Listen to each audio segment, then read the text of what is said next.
Hey, welcome to my channel. Today we're going to be going through my summer TBR. I literally am so excited for summer this year. I am so obsessed with the summer vibes. It's my favorite season. I'm excited to be doing some beach reading. So without further ado, let's chat my summer TBR. Okay, first things first, we have What Happens in Paradise and The Hotel Nantucket by Elin Hilderbrand. I love Elin Hilderbrand. Her books are so summer vibes and summer special, and I believe she comes out with a new one every single year, but right now I'm in the middle of collecting and reading her backlog. I actually got this one from a used book sale with the library, so it was like literally like 30 cents. It was amazing. Then I got this one for $6 at HomeSense, which is crazy. Anyways, these are in my possession because of some good deals, and they are also so summer vibes, so I've been like kind of putting off reading them until I'm near like a body of water. Anyways, let's get into the plot of these books because I'm literally so excited to get into them. We're following our main character, who is the owner, general manager, I think, of the Hotel Nantucket,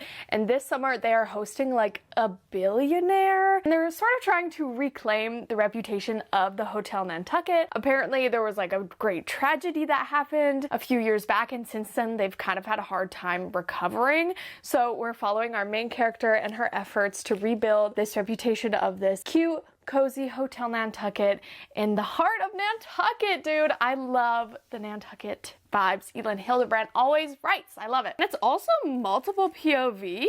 Hello. I'm probably more excited about this one than What Happens in Paradise, but we're gonna read both, I feel like, this year. So What Happens in Paradise, we follow our main character, and her husband tragically dies in a helicopter crash, but we also reveal that the husband was living a double life and he was having an affair. And so we're basically following this family, learning more about the death and the mystery that was her husband's life. It takes place on St. John, which I'm hoping is St. John, Newfoundland?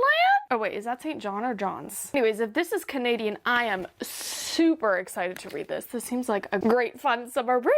Well, it seems more like a mystery and more like family plot driven. I'm not sure if there's going to be romance. I'm pretty sure there will be though, but this is very character heavy, family coded. Okay, next up, speaking of mystery, I have Big Little Lies by Liane Moriarty. I also picked this up for like pennies at the used library book sale, and I'm really excited for it. I've never read a Liane Moriarty book before, but this is like her most popular one, and I'm really excited to read it and get into it. So I read the back, right? And obviously we're following the three main girls and their big little lies. Girl, that the back literally tells me nothing other than we're following three baddies and it's gonna be twisty and it's gonna be thrillery. Thrillery? Yeah, there's murder.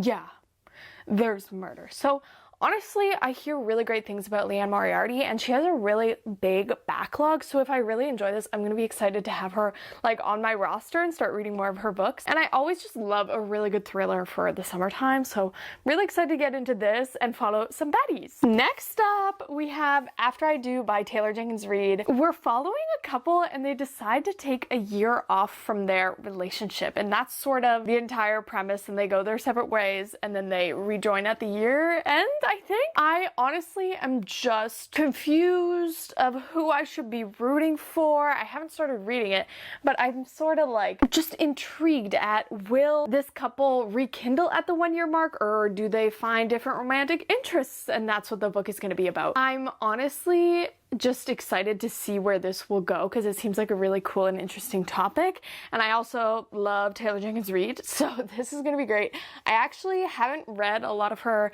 backlog yet, but this is the one that I'm like most excited to be reading for this year, so this is gonna be the first of her backlog that I'm gonna pick up. And I just think like she's gonna have a lot of fun things to say about marriage and love and loss and all that jazz. Jenkins Reid knocks it out of the park every time. Next up, we have Beg, Borrow, or Steal by Sara Adams. I love Sara Adams with my whole entire heart, and I've read the majority of her books except for the final 2 or 3 books in the Rome, Kentucky series. I didn't love Practice Makes Perfect. I didn't really feel anything for the couple and I ended up DNFing it, but I'm super excited for this one because we're following enemies to lovers and they're elementary school teachers. And it's just like, oh my gosh. First of all, I'm just like already hooked. I love that. Basically, Jack comes back to Rome, Kentucky, and he's recently broken off his marriage/engagement, and there is an opportunity. But obviously they're enemies. You never know what's gonna happen. But they work together!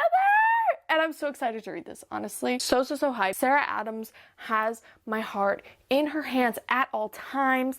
Anything she writes, I will read it, guaranteed. I rated the rulebook a 5-star, and I really loved both the cheat sheet and When in Rome. Very lovely book. So I'm really excited to get into this one and see where it goes. Great summer read, I'm so excited. Okay, next up we have Normal People by Sally Rooney. I want to reread this book so bad. I read it last winter. I wouldn't say last winter, like December of 2025 or something crazy, and loved it. I actually rated it a 3-star, but I could not get it out of my mind, so I bumped it up to a 5-star. We're following Connell and Marianne, and they have an on-again, off-again relationship with each other from like middle school all the way up until they graduate college, and we're sort of following them through love and life and loss and just the ebbs and flow of their relationship and their other relationships and their friends and their family life,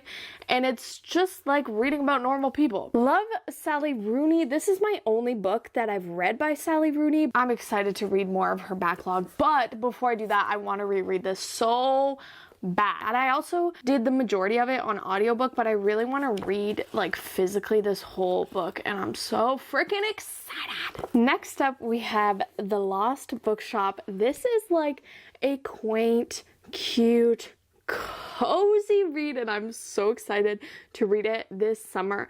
I'm thinking more like September vibes, like end of summer cozy read. We're basically following like a magical bookshop, and it casts a spell on people, apparently. I just read the back, and honestly, like, this cover is so beautiful, and it looks a bit more like an indie book. It doesn't have any reviews on the back, so girl, I don't know what I'm getting into, but I'm really excited to read this. It looks so cozy, so fun, and it also just looks like a good, solid, easy read. I don't expect there to be any crazy magic systems. It just seems cozy as frick, dude. And next up, we have The Martian by Weir. I don't have the physical copy yet, but I recently read Project Hail Mary, and it was a 5-star, and it was so fantastic and amazing, and I could not say anything bad about it. Literally loved that book so much. So much so that I want to read The Martian.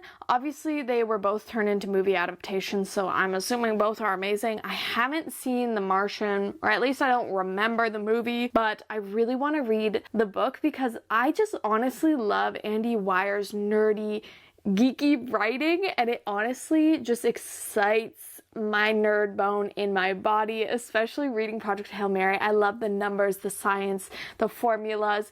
I love our main character. He was so likable, and even before we learned about the big twist halfway through, which I'm sure if you've read or seen the movie, you know what I'm talking about. And I thought that was great, but even I enjoyed the first part of the movie when he was like in isolation, didn't know what was going on. I thought that was really well done, and I'm really excited to read The Martian soon. Hopefully very soon. I really like that. Is probably my most anticipated read right now. Some other books on my radar that I won't go into too much depth about because they're not on like my physical TBR.